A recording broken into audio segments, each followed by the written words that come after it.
हो गया।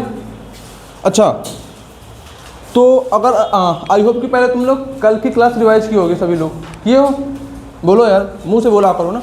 अगर सभी लोग कल की क्लास रिवाइज की हो तो आपको याद होना चाहिए, वहाँ पे मैंने एक चीज़ लिख दिया था कि amount of carbon present in earth crust 0.2% लिखा था, ये लिखा था ना। तो ये चीज़, इसको थोड़ा सा करेक्ट कर लेना।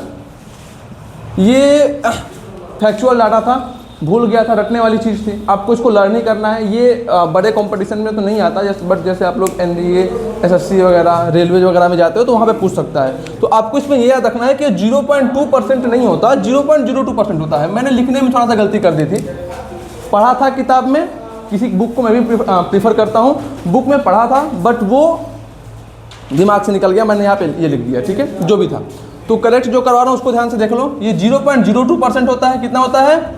और ये 0.02% से लेके 0.025% तक वेरी करता है। समझ गए बात को? Amount of carbon present in the earth crust वो 0.02% से लेके 0.025% तक वेरी करता है, ठीक। कई स्टैंडर्ड किताबों में 3 भी लिखा हुआ है। मैं फिर से बोल रहा हूँ, ये बातें गूगल चैट GPT ये सब मत करो, ये बातें गूगल चैट GPT से मत करो, ठीक है। इन सब चीज़ों के लिए जैसे आपके पास NCERT है, तो NCERT के का जो कंटेंट होता है उसी को हम लोग स्टैंडर्ड मानते हैं, जहाँ पे फैक्ट की बात आती है। तो ऐसा ही कई कुछ अच्छी किताबें होती हैं, ठीक। जैसे आप ऑर्गेनिक में जाओगे तो क्लेडेन करके हैं, तो वो 12th प्लस रिसर्च वगैरह के लिए, तो वहाँ पे आप पढ़ोगे तो चीज़ों को समझ जाओगे। तो इसको उतना अधिक नहीं समझना, उसको बस यहीं पे इतना याद रखना है। इसको बहुत अधिक गूगल चैट GPT करने की जरूरत नहीं है, इसको आप लोग इतना याद रखो। और ऑप्शन जब पेपर में आता है, जब भी पेपर में ऑप्शन आएगा तो आप ये बात जरूर ध्यान देना कि वहाँ पे पहला ऑप्शन, मतलब जो भी ऑप्शन होगा वो 0.02% से स्टार्ट होगा। तो जो भी ऑप्शन 0.02% से स्टार्ट हो रहा है वो करेक्ट है, ठीक। और दूसरी चीज़ मैंने ये बताया था कि जो कार्बन है वो 15th मोस्ट अबंडेंट एलिमेंट्स में है ना। तो ये बात बिल्कुल सही है, इसमें कोई दो राय नहीं है। बट ऑप्शन में आपको अगर पेपर MCQ फॉर्म में आता है तो ऑप्शन में थोड़ा सा आपसे फेरबदल कर सकता है। वो डायरेक्ट 15% नहीं बोलेगा, वो बोलेगा 15 to 16th, 15 to 17th, 15 to 19th, है ना। तो 15 से 17th के बीच में ये वैरी करता है। एग्जैक्ट देखो कुछ भी नहीं होता अर्थ क्रस्ट में, अर्थ क्रस्ट की बात कर रहे हो तो एग्जैक्ट कुछ भी नहीं होता, हम लोग एक लगभग अंदाज़ा लगाते हैं, ठीक। और उसके बाद मैं आपको एक बात बोलता हूँ, आप लोग एक काम जरूर कर सकते हो कि आपके पास बहुत सारे जो सोर्सेस हैं फ़ोन में, बुक्स के पास, तो वहाँ से आप ये देख सकते हो कि अर्थ क्रस्ट में कौन सा एलिमेंट सबसे अधिक प्रेजेंट है, कौन सा सबसे कम प्रेजेंट है, किसकी परसेंटेज कितनी है। इन सारी बातों को आप कहीं ना कहीं देख सकते हो। तो 20 तक लर्न कर लो, अगर क्वेश्चन आना हुआ तो 20 तक आएगा, बाकी बोर्ड में तो इसमें से कुछ नहीं आने वाला। ये सब कंपटीशन के लिए, उसमें 1 मार्क्स में आ सकता है, तो उसके लिए मैंने बता दिया। बोर्ड में सब कुछ नहीं आने वाला। बाकी हम लोग टॉपिक पे चलते हैं। टॉपिक में कल क्या पढ़ा था हम लोग? बॉन्डिंग शोन बाय, बोलो यार, बॉन्डिंग शोन बाय कार्बन, बोलो ना, कार्बन ही है ना।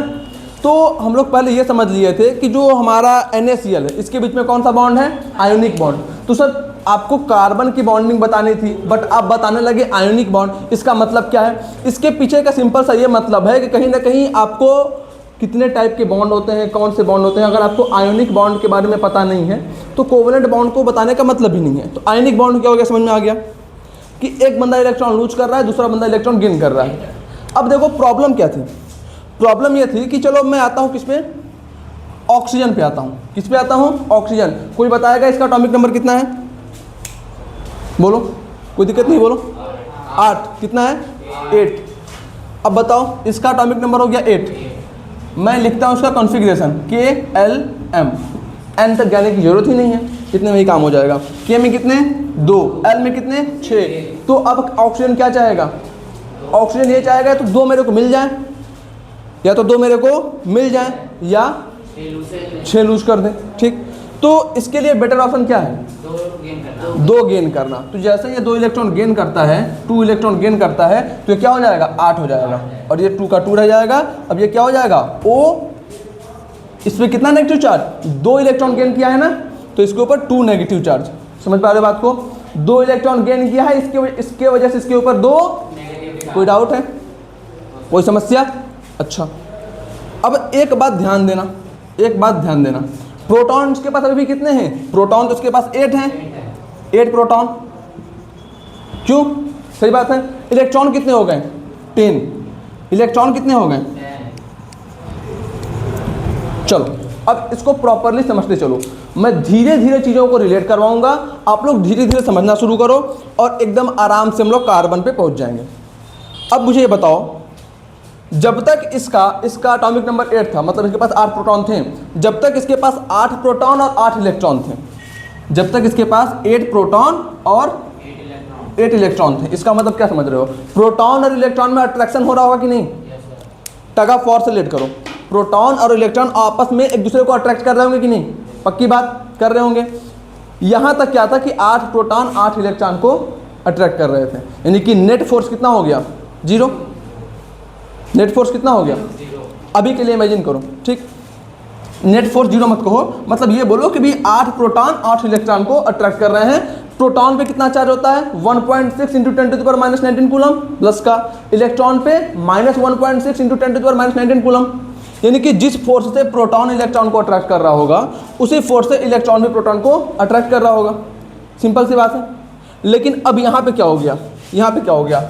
इलेक्ट्रॉन तो हो गए 10, लेकिन प्रोटॉन अभी भी कितने हैं? 8। समझ पा रहे बात को? समझ पा रहे बात को? अब मुझे एक बात बताओ, अब यहाँ पे 8 प्रोटॉन 10 इलेक्ट्रॉन को अट्रैक्ट करना है, पावर किसकी अधिक हो गई? इलेक्ट्रॉन की तरफ की पावर अधिक हो गई। पावर किसकी अधिक हो गई? इलेक्ट्रॉन की। तो तुम यहाँ से ये समझो, यहाँ से ये समझो कि 8 प्रोटॉन 8 इलेक्ट्रॉन को तो अट्रैक्ट कर लेगा, बैलेंस आउट कर देगा। बचा कितना? 2 इलेक्ट्रॉन। बचा कितना? 2 इलेक्ट्रॉन, है ना। अब ये 2 इलेक्ट्रॉन क्या करेगा बेटा? 2 इलेक्ट्रॉन क्या करेगा? कहीं ना कहीं ऐसा न्यूक्लियस है, ये फर्स्ट सेल, ये सेकंड सेल, यहाँ पे इस तरह से 2 इलेक्ट्रॉन प्रेजेंट होंगे। लास्ट सेल में 2 इलेक्ट्रॉन एक्स्ट्रा हो गए, लास्ट सेल में 2 इलेक्ट्रॉन एक्स्ट्रा हो गए। तो ये दोनों इलेक्ट्रॉन क्या करेंगे? आपस में रिपल्सन क्रिएट करेंगे। क्या करेंगे? क्लियर बात है? क्लियर बात है? इतने में कोई दिक्कत? अच्छा, अब चलो आगे समझो। अब नाइट्रोजन पे हैं हम लोग, नाइट्रोजन पे हैं। लिखो, नाइट्रोजन का कितना हो गया बेटा? एटॉमिक नंबर 7 हो गया। चलो इसमें KLM, के में हो गए 2, 5। अब नाइट्रोजन क्या जाएगा? इसके पास 3 आ जाए, इसके पास 3 आ जाए। ऑक्सीजन में 2 इलेक्ट्रॉन का रिपल्सन था, ऑक्सीजन में 2 इलेक्ट्रॉन का रिपल्सन था। अब जब यहाँ पे 3 इलेक्ट्रॉन आएंगे तो नाइट्रोजन के पास क्या होगा? 3 इलेक्ट्रॉन का रिपल्सन हो जाएगा। नाइट्रोजन के पास क्या होगा? अब 3 इलेक्ट्रॉन का रिपल्सन होगा। सुन के अब आते हैं कार्बन पे। कार्बन का एटॉमिक नंबर 6, इलेक्ट्रॉनिक कॉन्फ़िगरेशन क्या हो जाएगा इसका? 2,4। समझ पा रहे बात को? अब यहाँ से कार्बन अगर 4 इलेक्ट्रॉन लेता है तो इसके पास 4 इलेक्ट्रॉन का एक्स्ट्रा रिपल्सन होगा। क्यों? अगर ये 4 इलेक्ट्रॉन ले लेता है तो उसके पास टोटल कितने हो जाएंगे? 4 4 8 2 10, 10 इलेक्ट्रॉन हो गए। प्रोटॉन अभी भी 6 हैं। अब 6 प्रोटॉन को 10 इलेक्ट्रॉन बैलेंस आउट करना पड़ेगा, लेकिन प्रोटॉन कर कितना सकता है? नहीं समझ पा रहे हो तुम लोग? नहीं समझ पा रहे हो? ये पॉइंट तुम लोग को क्लियर है कि ये जो तुम्हारा, इसको अगर लास्ट में 8 कंप्लीट करना है तो पहला ऑप्शन ये है कि ये 4 इलेक्ट्रॉन ले ले। जैसे ये 4 इलेक्ट्रॉन लेता है, इसके यहाँ पे कितना हो गया? 8 और यहाँ पे हो गया 2। अब इसके पास टोटल नंबर ऑफ इलेक्ट्रॉन कितने हो गए? 10। देखो वीडियो हमारा नीचे वाली चीज़, टोटल नंबर ऑफ इलेक्ट्रॉन कितना हो गया इसके पास? 10। लेकिन प्रोटॉन अभी भी इसके पास कितना है? 6। अब 6 प्रोटॉन 8 इलेक्ट्रॉन को बैलेंस आउट कर रहा है।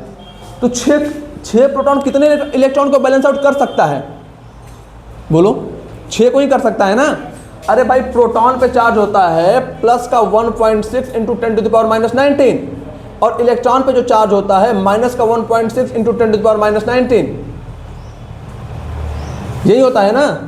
तो 6 प्रोटॉन या फिर 6 इलेक्ट्रॉन 6 को ही तो बैलेंस कर सकते हैं। 6 प्रोटॉन 6 इलेक्ट्रॉन को ही तो बैलेंस कर सकता है। 4 इलेक्ट्रॉन एक्स्ट्रा मिल गया कि नहीं इसके पास? 4 एक्स्ट्रा इलेक्ट्रॉन हो गए। अब 4 एक्स्ट्रा इलेक्ट्रॉन हो गए, यानी कि 4 इलेक्ट्रॉन ऑफ रिपल्सन क्रिएट करेंगे लास्ट सेल में। ऑक्सीजन में 2 कर रहे थे, नाइट्रोजन में 3 कर रहे थे, कार्बन में 4 कर रहे हैं। अब जितना अधिक रिपल्सन बढ़ेगा एटम में जितना अधिक रिपल्सन बढ़ेगा, एटम उतना अधिक क्या होगा, अनस्टेबल होगा। क्यों? एनर्जी बढ़ जाएगी, एनर्जी बढ़ जाएगी। जो बंदा स्टेबल है उसकी एनर्जी कम है, जो बंदा स्टेबल है उसकी एनर्जी कम है। इसको आप ऐसे रिलेट करो कि आप खाना पीना खाए हो, मस्त अच्छे से स्वादिष्ट खाना खाए हुए हो, तो जब तक आपके अंदर एनर्जी है आप चल फिर रहे हो, जिस समय एनर्जी खत्म हो जाएगा आप अपने स्टेबल जोन में जाके बैठ जाओगे चेयर पे या सो जाओगे। यही होता है ना, पार्टी में गए, बहुत अधिक डांस किया, जब तक एनर्जी है खूब नाचा, लेकिन जिस समय एनर्जी खत्म सीधे बेड ढूंढोगे। यही ना होता है। तो यही बात है कि स्टेबिलिटी जो है किसी एटम की किससे डिसाइड होती है, कि उसकी एनर्जी कितनी कम है। कोई दिक्कत यहाँ पे? पक्का? पक्का? तो अब समझो बात को, समझो बात को यहाँ पे कि 4 इलेक्ट्रॉन से क्या होगा, रिपल्सन होगा, होगा ना। अब इस रिपल्सन की वजह से एनर्जी क्या होगी, बढ़ जाएगी। इस रिपल्सन की वजह से एटम की एनर्जी बढ़ जाएगी, और अगर एटम की एनर्जी बढ़ रही है तो एटम अनस्टेबल हो जाएगा। एटम क्या हो जाएगा, अनस्टेबल।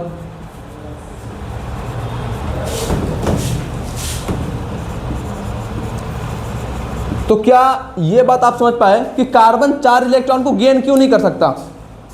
कार्बन 4 इलेक्ट्रॉन को गेन क्यों नहीं कर सकता, ये बात आपको समझ में आया? क्योंकि कार्बन को अगर अनस्टेबल हो जाएगा। क्यों अनस्टेबल हो जाएगा? 4 इलेक्ट्रॉन को जैसे ही गेन किया उसके लास्ट में 4 इलेक्ट्रॉन का एक्स्ट्रा रिपल्सन आ जाएगा। इलेक्ट्रॉन इलेक्ट्रॉन आपस में रिपेल करेंगे, रिपल्सन आ जाएगा। अब रिपल्सन अधिक होने की वजह से एटम की एनर्जी बढ़ जाएगी। अब अगर एटम की एनर्जी बढ़ गई तो एटम अनस्टेबल होगा। इस वजह से कार्बन 4 इलेक्ट्रॉन गेन। अब चलो आते हैं अगले केस पे। सर 4 इलेक्ट्रॉन अगर गेन नहीं कर सकता है तो 4 इलेक्ट्रॉन लूज करवा दो, उसको भी देखते हैं, उसको भी देखते हैं। बातें बस समझो, अभी पूरा कॉन्सेप्ट बस समझने वाला है, ज़्यादा लिखने की जरूरत नहीं है। एक क्वेश्चन दूंगा आपको होमवर्क में, उसको आपको लिखना होगा, है ना। उसको घर से अच्छे से करके लाओगे। अब देखो अगला केस समझो। यही था कार्बन, एटॉमिक नंबर 6, ये हो गया K, ये हो गया L, है ना, 2,4। अब एक बच्चा बोलता है कि सर चलो इन 4 को लूज करवा दो। इकट्ठे तो चारों को नहीं हटा पाओगे, पहले एक इलेक्ट्रॉन को हटाओगे। पहले मैंने क्या किया, इसमें से एक इलेक्ट्रॉन को हटाया। इसके पास प्रोटॉन 6, जैसे इसमें से एक इलेक्ट्रॉन हटा, ये हो गया 3 इलेक्ट्रॉन, कितने हो गए 5, 6 प्रोटॉन 5 इलेक्ट्रॉन। बताओ अट्रैक्शन बढ़ गया, अट्रैक्शन बढ़ गया। अब मैं एक काम करता हूँ, मैं एक इलेक्ट्रॉन फिर से हटाता हूँ इसमें से, फिर से इसमें से एक इलेक्ट्रॉन रिमूव करता हूँ। अब कितना हो गया, प्रोटॉन तो 6 है लेकिन इलेक्ट्रॉन कितने हो गए, 4 हो गए ना, ठीक है। अच्छा, अट्रैक्शन और अधिक बढ़ गया, अट्रैक्शन और अधिक बढ़ गया कि नहीं बढ़ गया। अब प्रोटॉन अधिक पावर से इलेक्ट्रॉन को खींचेगा, प्रोटॉन अब और अधिक पावर से इलेक्ट्रॉन को खींचेगा। तुम ये समझो कि तुम वो ना रस्सी खींचने वाला गेम, टग ऑफ वॉर ही कहते हैं ना उसको, टग ऑफ वॉर आप खेल रहे हो, सेम स्ट्रेंथ के 6 बंदे इधर हैं 6 बंदे उधर हैं, रस्सी बिल्कुल बीच में रहेगी। लेकिन अब आपने क्या किया, वहाँ से एक बंदे को हटा दिया उस साइड से, इधर तो 6 हैं लेकिन उधर 5 हो गए, पता है इधर वाले का अट्रैक्शन अधिक हो जाएगा। अब एक और हटा दिया, उधर 4 बचे इधर 6 हैं, अब अट्रैक्शन और अधिक हो जाएगा। एक और हटा दो, वहाँ पे 3 बचे इधर अभी भी 6 हैं, अट्रैक्शन और अधिक हो जाएगा। तो क्या आप लोग ये बात समझ पा रहे हो कि चलो यहाँ पे 4 इलेक्ट्रॉन और 6 प्रोटॉन के बीच में अट्रैक्शन है, एक मैंने और हटा दिया तो अब कितना हो गया, 6 प्रोटॉन और 3 इलेक्ट्रॉन। क्या आपको ये बात समझ में आती जा रही है कि सर अट्रैक्शन बढ़ता जा रहा है। अगर अट्रैक्शन बढ़ता जा रहा है बेटा तो इलेक्ट्रॉन को निकालना आसान नहीं होगा, इलेक्ट्रॉन को निकालना आसान नहीं होगा। क्यों? 3 इलेक्ट्रॉन को 6 प्रोटॉन खींच के बैठा हुआ है, 3 इलेक्ट्रॉन को 6 प्रोटॉन खींच के बैठा हुआ है। तो अब इसमें से अगर तुम एक इलेक्ट्रॉन और निकालना चाहते हो तो उसके लिए तुमको बहुत अधिक एनर्जी देनी पड़ेगी, हद से अधिक एनर्जी देनी पड़ेगी। अब उतना एनर्जी टेक्निकली फिजिबल नहीं होता। समझ गए बात को, समझ गए बात को। मतलब कार्बन क्या कर रहा है, आप तो जाके बॉन्ड बना नहीं रहे हो, कार्बन का बॉन्ड तो आप तो बना नहीं रहे हो, कार्बन बॉन्ड वगैरह अपने तो खुद से कर रहा है ना। तो नॉर्मल एटमॉस्फेयर से इतनी एनर्जी गेन नहीं कर पाता कि अपने में से ये एक और इलेक्ट्रॉन को, चौथे इलेक्ट्रॉन को भी निकाल पाए। समझ गए बात को। नॉर्मल एटमॉस्फेयर जो है हमारा, जो नॉर्मल टेम्परेचर है, वहाँ पे कार्बन इतना एनर्जी गेन नहीं कर पाता सराउंडिंग से कि वो एक और इलेक्ट्रॉन को निकाल पाए और यहाँ पे 2 कर दे। समझ गए बात। ये पॉसिबल नहीं हो पाता। क्यों? इतनी एनर्जी नहीं मिल पाती कार्बन को। तो कार्बन क्या बोलता है, इसका मतलब मैं ये चीज़ समझ चुका हूँ, मैं 4 इलेक्ट्रॉन ना किसी से ले सकता हूँ ना 4 इलेक्ट्रॉन किसी को दे सकता हूँ, क्योंकि 3 तक जाते जाते मेरी हालत ख़राब हो जाती है। 3 तक जाते जाते बहुत अधिक एनर्जी की रिक्वायरमेंट हो जाती है। तो अब कार्बन के पास लास्ट ऑप्शन क्या बचा? लास्ट ऑप्शन क्या बचा कार्बन के पास कि चलो मैं एनर्जी, मतलब मैं इलेक्ट्रॉन किसी से ना ले सकता हूँ ना मैं किसी से इलेक्ट्रॉन दे सकता हूँ, मैं इलेक्ट्रॉन शेयर तो कर सकता हूँ, मैं इलेक्ट्रॉन शेयर तो कर सकता हूँ। तो अब कार्बन क्या बोलता है, कार्बन क्या बोलता है, इधर नहीं देखते हम लोग पहले। कार्बन ये बोलता है, कार्बन को एटमॉस्फेयर में सबसे खाली बंदा मिलता है हाइड्रोजन। क्या मिलता है? हाइड्रोजन। हाइड्रोजन का एटॉमिक नंबर 1, इसका मतलब इसके लास्ट शेल में कितने इलेक्ट्रॉन? 1 इलेक्ट्रॉन। इसके के में कितने इलेक्ट्रॉन? 1 इलेक्ट्रॉन। तो हाइड्रोजन क्या चाहेगा कि मेरे 2 हो जाएं, के में 2 करना चाहेगा। और ऑक्सीजन क्या, सॉरी कार्बन क्या चाहेगा, कार्बन क्या चाहेगा, अपने लास्ट में 8 करना चाहेगा। तो कार्बन क्या बोलेगा, आपस में 4 हाइड्रोजन को ढूंढेगा, अपने आसपास 4 हाइड्रोजन को ढूंढेगा। बोलेगा देख भाई बात ऐसा है कि मेरे को करना है 8, तेरे को करना है 2। दुनिया वाले हमारी सुन नहीं रहे हैं, हम लोग क्या करते हैं आपस में ही मांडोली कर लेते हैं, आपस में ही शेयर कर लेते हैं थोड़ा सा, जो मेरा वो तेरा, जो तेरा वो मेरा। हाइड्रोजन बोलता है सीधा साधा बंदा, ठीक है यार कर लेते हैं। अब कार्बन के लास्ट शेल में 4 इलेक्ट्रॉन है ना, कार्बन के लास्ट शेल में 4 इलेक्ट्रॉन है ना, मैंने कर दिया 1 2 3 4, 4 कर दिया। अब कार्बन ने क्या किया, 4 हाइड्रोजन को ढूंढ लिया। हाइड्रोजन के लास्ट में 1 इलेक्ट्रॉन, ये 1 और ये भी 1। क्या इतनी बात क्लियर है? तो अब कार्बन और हाइड्रोजन क्या करते हैं, ये दोनों बंदे इलेक्ट्रॉन्स को कर लेते हैं शेयर। हाइड्रोजन अपना इलेक्ट्रॉन कार्बन से शेयर कर लिया और कार्बन अपना इलेक्ट्रॉन हाइड्रोजन से शेयर कर लिया, और इस शेयरिंग की वजह से इनके बीच में एक बॉन्ड का क्रिएशन होता है। किसका क्रिएशन होता है बेटा? बॉन्ड का क्रिएशन होता है। इतनी बात क्लियर है? इतनी बात क्लियर है? पक्की बात? अब देखो अब है क्या, एक बॉन्ड में कितने इलेक्ट्रॉन शेयर हुए बताओ? एक बॉन्ड में एक ये कार्बन का और एक ये हाइड्रोजन का, यानी कि एक बॉन्ड में 2 इलेक्ट्रॉन की शेयरिंग हुई। कितने इलेक्ट्रॉन की शेयरिंग हुई? 2 इलेक्ट्रॉन की शेयरिंग हुई। चलो अब कार्बन क्या करेगा, अब कार्बन अपना स्ट्रक्चर बनाएगा। तो कार्बन देखेगा, ये हो गया कार्बन का स्ट्रक्चर, ये हो गया कार्बन का स्ट्रक्चर। अब कार्बन गिनेगा मेरे लास्ट में कितने हुए, 1 2 3 4 5 6 7 8। कार्बन खुश हो गया, मेरे लास्ट में तो 8 हो गए, मैं स्टेबल हो गया। अब हाइड्रोजन बोलेगा कहीं ये धोखा तो नहीं दे दिया मुझे, तो हाइड्रोजन भी अपने लास्ट में गिनेगा 1 2। ये हाइड्रोजन खुश हो गया, कह रहे यार मेरे भी लास्ट में 2 हो गए। ये हाइड्रोजन 1 2, इसके भी लास्ट में 2 हो गए। सिमिलरली ये हाइड्रोजन के भी लास्ट में 2 हो गए। सिमिलरली ये हाइड्रोजन के भी लास्ट में 2 हो गए। क्लियर है मामला? क्या बात क्लियर है? पक्की बात? अच्छा, तो ये कॉन्सेप्ट आपको समझ में आया। अब यहाँ पे कार्बन के पास कोई तीसरा ऑप्शन नहीं बचा था, वो तो ना इलेक्ट्रॉन दे सकता था ना इलेक्ट्रॉन ले सकता था। सर इलेक्ट्रॉन दे क्यों नहीं सकता था? क्योंकि इलेक्ट्रॉन देता था तो न्यूक्लियस और इलेक्ट्रॉन के बीच में अट्रैक्शन बढ़ जाता था। अब अट्रैक्शन बढ़ने की वजह से और इलेक्ट्रॉन लूज करना पॉसिबल नहीं रहा। समझ गए बात को?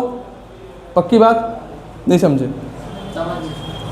नहीं समझे? मैं फिर से बता रहा हूँ कि जब इलेक्ट्रॉन लूज करता था कार्बन, जब कार्बन इलेक्ट्रॉन लूज करता था तो न्यूक्लियस में प्रोटॉन है, प्रोटॉन और इलेक्ट्रॉन के बीच में अट्रैक्शन बढ़ रहा था। समझ में? जब इलेक्ट्रॉन कार्बन ने गेन किया तो अपने ही सेल में रिपल्सन बढ़ गया। कार्बन दोनों तरफ से परेशान कि यार ले रहा हूँ तो रिपल्सन बढ़ रहा है, दे रहा हूँ तो अट्रैक्शन बढ़ रहा है, अब दोनों में मैं हो रहा हूँ अनस्टेबल। अब मैं करूँ तो करूँ क्या? तो कार्बन बोला कि चलो बीच का मामला निकालते हैं, ना लेना है ना देना है, शेयर कर लेना है। क्या करना है? शेयर कर लेना है। ठीक, फॉर एग्जाम्पल जैसे आपका दोस्त आपसे बोले कि भाई तू 50 रुपये दे दे, मैं टिकट करवा के ले आता हूँ मूवी देखने के लिए, है ना। किसी आप में से किसी का दोस्त बोल दे कि भाई तू 50 रुपये दे दे मेरे को, कितने का होता है टिकट? आई थिंक 220-30, मूवी पे डिपेंड करता है। मैं मानता हूँ 50 रुपये में टिकट मिल रहा है, बहुत सस्ता हो गया चीज़ें, महंगाई के ज़माने ख़त्म हो गए, है ना। राजा रतन सिंह के ज़माने में हम लोग हैं, हम लोग इमेजिन कर लेते हैं। तो 50 रुपये में टिकट मिल रहे हैं। तो चलो मैं एग्जांपल लेता हूँ ध्रुव और राज का। तो ध्रुव ने क्या किया कि राज से बोला कि तू 50 रुपये दे दे, मैं टिकट करवा के ले आता हूँ, हम दोनों साथ में चलेंगे। तो राज बोलेगा कि मैं क्यों दूँ, तेरे पे भरोसा नहीं है मुझे, पैसों के मामले में तू बहुत बेकार आदमी है। राज बोलेगा अच्छा ऐसा कर, तू ही मेरे को दे दे, तो ध्रुव भी सेम चीज़ बोलेगा कि मैं नहीं देने वाला। तो राज और ध्रुव आपस में क्या करेंगे, भाई मूवी तो देखना है, चलिए काम करते हैं, साथ में चल के आधे आधे पैसे लगा के टिकट खरीदते हैं। तीसरा ऑप्शन नहीं बचा, तो साथ में क्या किया आप लोग, जब टिकट खरीदने गए लास्ट मोमेंट पे, साथ में जब पैसे को आधे आधे बांटे तो हमें पैसों की शेयरिंग कर ली। पैसे मतलब इलेक्ट्रॉन, समझ गए बात को। तो कार्बन भी यही काम कर रहा है, कार्बन तो दे पा रहा है ना कार्बन ले पा रहा है, दोनों काम नहीं कर पा रहा है ना, तो कार्बन फिर क्या करेगा, शेयर करेगा। अब क्योंकि यहाँ पे कार्बन के बॉन्ड, कार्बन के बीच में बॉन्ड तो क्रिएट हो गए, 4 बॉन्ड क्रिएट हो गए। कार्बन के बीच में कितने बॉन्ड क्रिएट हुए, 4। तो कार्बन क्या हो गया, टेट्रावैलेंट, टेट्रावैलेंट तो हो गया। अच्छा अगली बात बेटा ये हुआ कि इसने 4 बॉन्ड बना लिया, लेकिन ये चारों बॉन्ड किसकी वजह से बने, because of sharing of electron. This 4 bond, क्या दिस 4 बॉन्ड, लिखो इसको, this 4 bond will create, this 4 bond will create because of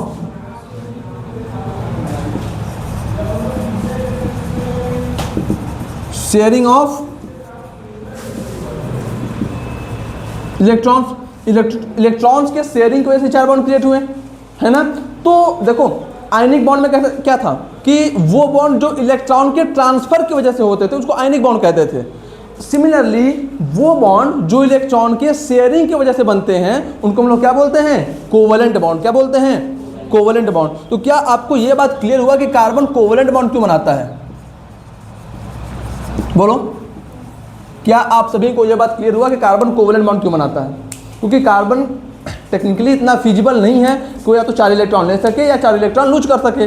उसके पास लास्ट ऑप्शन क्या बचा, चारों की शेयरिंग कर दो। और जब चारों की शेयरिंग कर देगा तो जिस टाइप का बॉन्ड बनेगा वो हो जाएगा कोवलेंट बॉन्ड। कोई दिक्कत। चलो अब उसके बाद एक क्वेश्चन लिखना, इसको नोट डाउन कर लो, फिर एक क्वेश्चन बोलूँगा उसको लिखना आप लोग।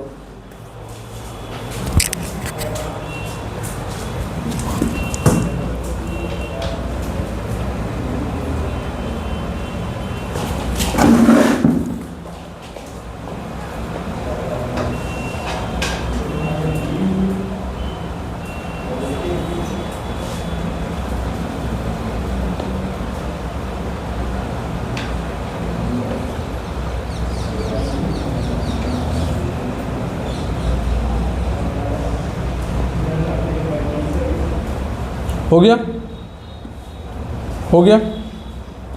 तो जितना कॉन्सेप्ट पढ़ाया था उतने ही कॉन्सेप्ट को आपको वर्ड के फॉर्म में एग्जाम में कैसे लिखोगे। अगर यही क्वेश्चन आ जाए, why carbon form covalent bond, carbon 4 electron को शेयर करता है और इस वजह से जो बॉन्ड क्रिएट होता है उसको हम लोग कोवलेंट बॉन्ड कहते हैं। ठीक है, मान लिया। लेकिन अब अगर आपसे कोई ये क्वेश्चन पूछ ले कि कार्बन कोवलेंट बॉन्ड बनाता ही क्यों है, तो क्या आप ये प्रॉपरली लिख लोगे, कार्बन कोवलेंट बॉन्ड बनाता ही क्यों है, आयनिक क्यों नहीं बनाता।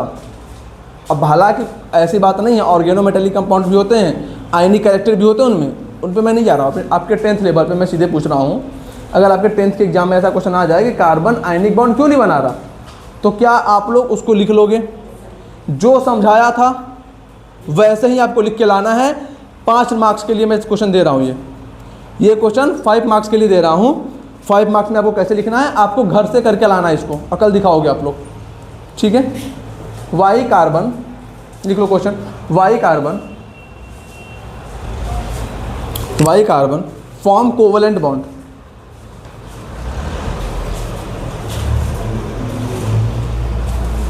और तुमसे अगर कोई बंदा ये क्वेश्चन बोल दे कि कार्बन कभी आयोनिक बॉन्ड नहीं बनाता, तो ये भी बात गलत है, बनाता है, लेकिन मेजॉरिटी केस में उसके पास कोवलेंट बॉन्ड ही होते हैं।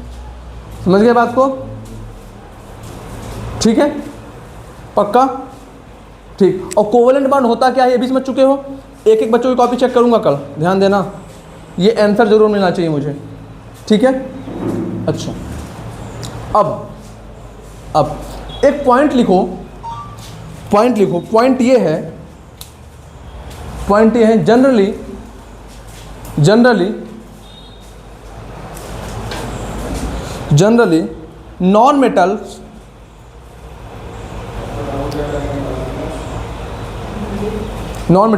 form covalent bond हुआ। Generally non metal form covalent bond to to achieve the noble gas configuration. Noble gas configuration मतलब to achieve the noble gas configuration, कौन बताएगा? नोबल गैस कन्फिग्रेशन मतलब क्या? नहीं यार, नोबल गैस कन्फिग्रेशन ये कहाँ से हो गया? प्रोटॉन। कौन बताएगा? अन्य नोबल गैस कन्फिग्रेशन मतलब? ध्रुव, अर्जुन, नहीं पता? अच्छा भूल रहे हो तुम लोग। लास्ट सेल में 8, अभी के लिए इतना ही। 18 वाला केस तो मुझे दिख नहीं रहा आप लोगों में। लास्ट सेल में 8, 18 वाला सूडो नोबल गैस कन्फिग्रेशन होता है। लास्ट सेल में जिसका 8 इलेक्ट्रॉन हैं, वो एलिमेंट जिनके लास्ट सेल में 8 इलेक्ट्रॉन कंप्लीट हैं, उनका नोबल गैस कन्फिग्रेशन प्रेजेंट है ना? उनके पास क्या है? नोबल गैस कन्फिग्रेशन है। तो यही होता है नोबल गैस कन्फिग्रेशन। लास्ट में कितने होने चाहिए? 8 होने चाहिए। कोई दिक्कत? अब कार्बन के अगर लास्ट में 8 करने के लिए इलेक्ट्रॉन कार्बन ले लेता तो प्रॉब्लम क्या होती? समझ में आया? अगर तुमसे कोई बंदा बोल दे कि चलो मैं एक काम करता हूँ, मैं कार्बन के लास्ट सेल में किसी न किसी तरीके से 4 इलेक्ट्रॉन एक्स्ट्रा दे देता हूँ। कार्बन के लास्ट सेल में 8 इलेक्ट्रॉन थे ना? बोलो यार, कार्बन के लास्ट सेल में 8 इलेक्ट्रॉन थे ना? अब एक तीसरा बंदा बोलता है कि चलो तुमको टेंशन लेने की जरूरत नहीं है, मैं क्या कर रहा हूँ, मैं 4 और इलेक्ट्रॉन दे देता हूँ कार्बन के लास्ट सेल में, हो गए 8। इसमें क्या प्रॉब्लम है? कार्बन का यही था ना, 2,4 यही था ना? एक बंदा बोलता है कि ये लो 4 इलेक्ट्रॉन मैंने दे दिए, हो गया 2,8। प्रॉब्लम क्या हुई? प्रॉब्लम क्या हुई? ये 4 एक्स्ट्रा इलेक्ट्रॉन आने से रिपल्सन क्या हो गया? इंक्रीज हो गया। नहीं समझे? और रिपल्सन अगर इंक्रीज हो गया इसका मतलब एनर्जी भी इंक्रीज हो गई, और अगर एनर्जी इंक्रीज हो गई मतलब एटम की स्टेबिलिटी बोलो डिक्रीज हो गई। समझ गए? तो एक कॉन्सेप्ट आप हमेशा याद रखना कि जो एनर्जी होती है वह इनवर्सली प्रोपोर्शनल टू होती है स्टेबिलिटी के। यानी कि अगर स्टेबिलिटी अधिक है तो एनर्जी कम होगा, और अगर एनर्जी अधिक है तो स्टेबिलिटी कम होगा। ठीक है? कोई दिक्कत? ठीक है, जल्दी नोट करो, जल्दी नोट करो इन सारे पॉइंट्स को।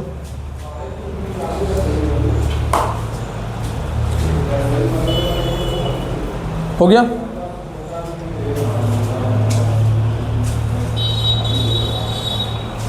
हो जाए तो बता देना बेटा। ठीक है, तो आज के लिए इतना ही रखूं, बाकी इंग्लिश पढ़ो आप लोग। ठीक है, चलो बंद कर दो उसको, और रिवीजन करके जरूर आना आप लोग।